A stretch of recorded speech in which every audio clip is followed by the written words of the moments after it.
नुसता बैल पळून चालत नाही, नशिबाची साथ पाहिजे. आज अंजनगावला मैदान होतं. मी पाण्याचं कॅन्डी भरून घेतलं. यमनला मस्तपैकी गरम पाण्यानं धुवून घेतला आणि गाडीत पण भरला.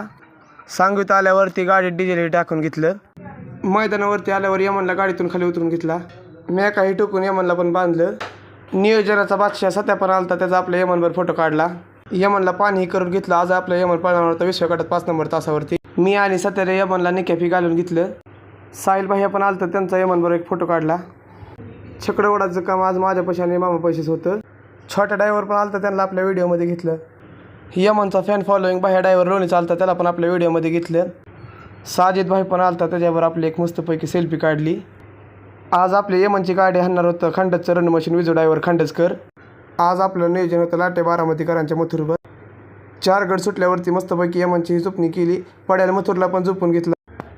यमनचं सुट्टी बेकर डिगा भाऊ पण आलतं, त्यांना पण आपल्या व्हिडिओमध्ये घेतलं. यवतचं रन मशीन बंटी ड्रायव्हर पण आलतं मैदानावरती, त्यांच्यावर आपला एक मस्तपैकी फोटो काढून घेतला.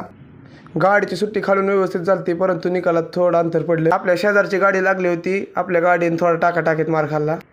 व्हिडिओ कसा वाटला मित्रांनो कमेंट करून नक्कीच सांगा आणि आपल्या आयडीला फॉलो करा विसरू नका.